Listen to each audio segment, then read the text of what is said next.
He was an extraordinarily divisive character.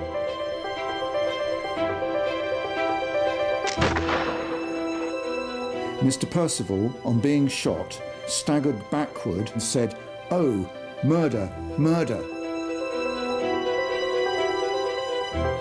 We have this shockwave reverberating through the building. The assassination did spark off a sort of panic at Westminster and beyond.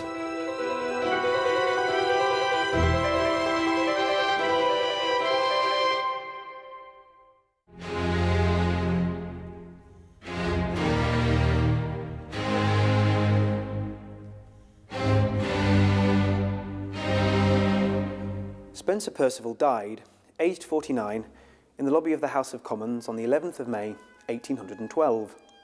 He was shot by a bankrupt businessman, the only Prime Minister to have been assassinated, and probably the most famous politician you've never heard of. Today, Spencer Perceval's life is a footnote in the history books, and the manner of his death a pub quiz question. But 200 years ago, his murder, his assassination, rocked the establishment and fed fears of revolution. These were turbulent times. Britain was at war. At war with France, where Napoleon had come to power on the back of revolution. At war with slave traders. At war with factory workers, Luddites, smashing new weaving machines and inciting sedition in the north of England. And Britain was engaged in a trade war too, with the United States. Spencer Perceval was not just Prime Minister. He was also Chancellor of the Exchequer and Leader of the House of Commons, among several other senior government jobs. With the King, George III, declared mad, Spencer Perceval embodied the British state. Of course, back then, politicians didn't have to be popular. This was the era of the rotten borough, when parliamentary seats were often in the gift of a wealthy patron. Spencer Perceval was the son of an earl, raised in comfortable style at Charlton House near Greenwich.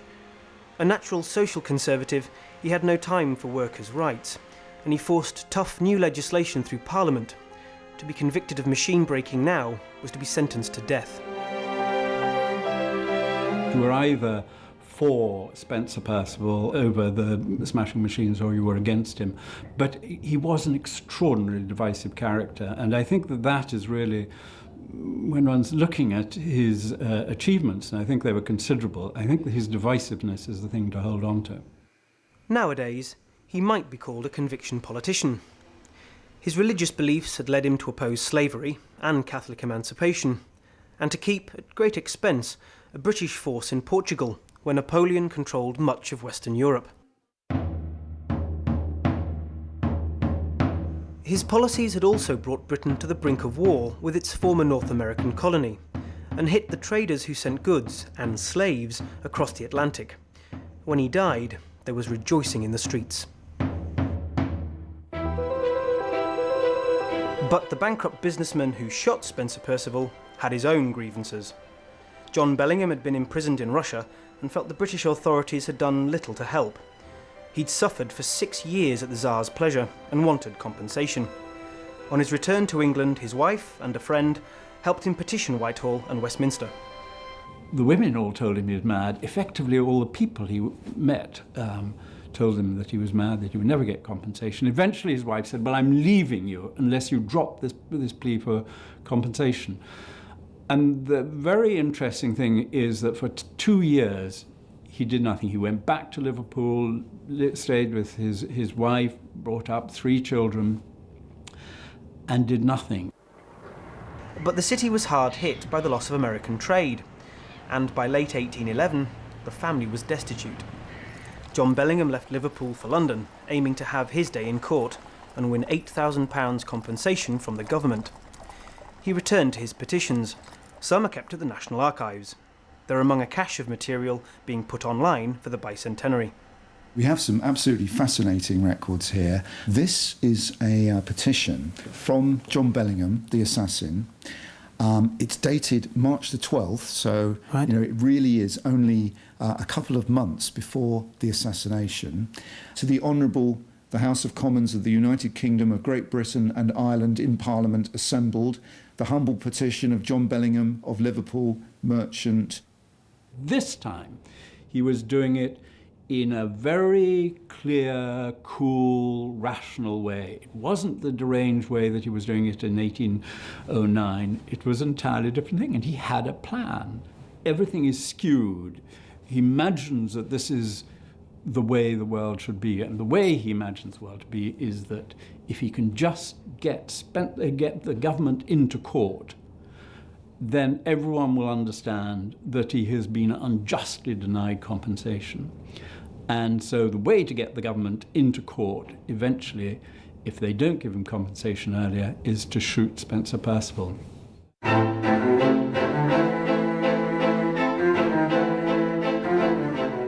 But was he acting alone?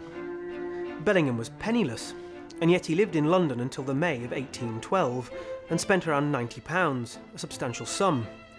Who paid him? One theory names an American businessman based in Liverpool and trading with Russia.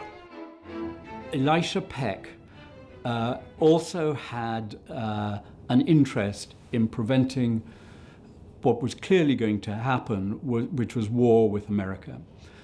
Because there was so much fury in the United States at the boarding of their ships, the stopping and searching of their ships by the Royal Navy, that there was this huge surge for war coming up. And so the American merchants in Liverpool had a huge need to stop the war. But Elisha Peck also had contact through Russia. But I'm so certain that within Liverpool there was such fury and rage against Spencer Perceval that he was merely a conduit for this real determination to get Perceval out of the way. At 5:15 on the 11th of May, Spencer Perceval left Downing Street, hurried across Parliament Square and came here to the House of Commons. He rushed up the steps and into the Commons lobby, and waiting for him was John Bellingham.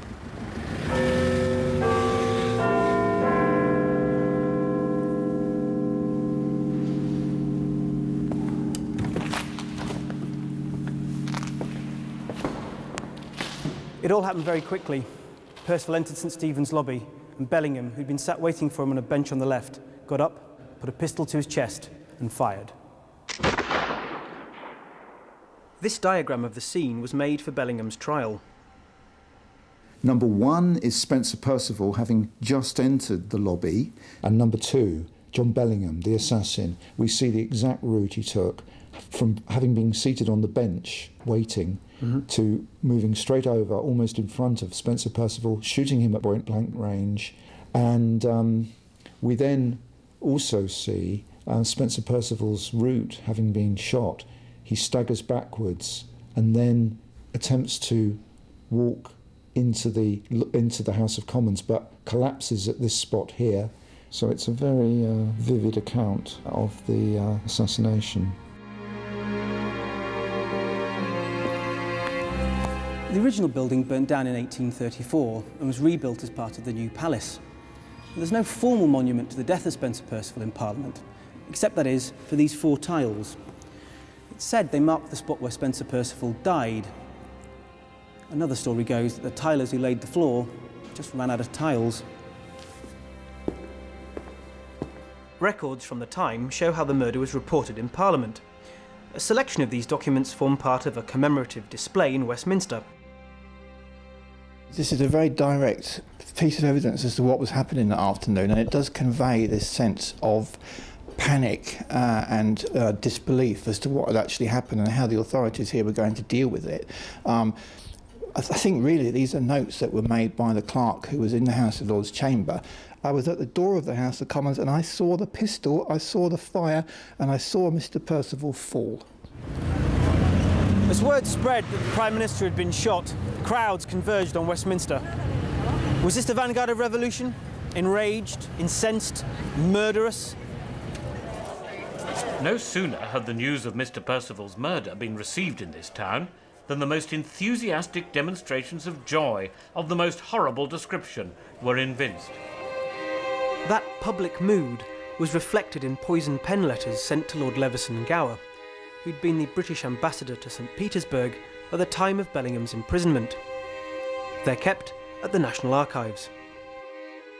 Britain's got a long tradition of kind of, mob, various episodes with mobs, should we say, and you can see the fears reflected in some of these letters, talking about the lower classes seething, with rage. And there's one particular letter where the author is horrified by rejoicing in the streets at the news of Spencer Perceval's assassination. Revolution never came, but that fear of insurrection might explain the speed of what happened next. John Bellingham was taken to Newgate Prison, and within a matter of days stood trial at the Old Bailey. His defence team hoped to prove he was mad, but they had little time, and Bellingham's fluent and erudite performance in the witness box undermined them. His day in court lasted just 7 hours. He was found guilty and executed on May the 18th, just 1 week after the assassination. This act details how Parliament voted through substantial compensation for Spencer Perceval's widow and her 11 children, including a lump sum of £50,000, a huge amount of money in those days. This church in Ealing, on the site of the old Perceval family home, was paid for by his daughter Frederica. All Saints held its own commemorative festival with a curious title. He comes across as someone who's quite forgotten, despite his significant contribution to public life in England, and also his remarkable death. So the Right Honourable Watts's name was a sort of tongue-in-cheek way of saying this is the Prime Minister that we have forgotten, but now is the time to remember what he did. This remarkable death mask was bequeathed by the family. The death mask was actually made on the day of his death by Joseph Nollekins, who was probably the most famous sculptor of that day, and it is thought to be the only surviving death mask. Spencer Perceval was buried in the family vault at St Luke's Church in Charlton, South East London, the final resting place for the Right Honourable What's-His-Name. You'd have thought the manner of his death would have secured his place in history, but it seems posterity has forgotten both the assassin and the victim.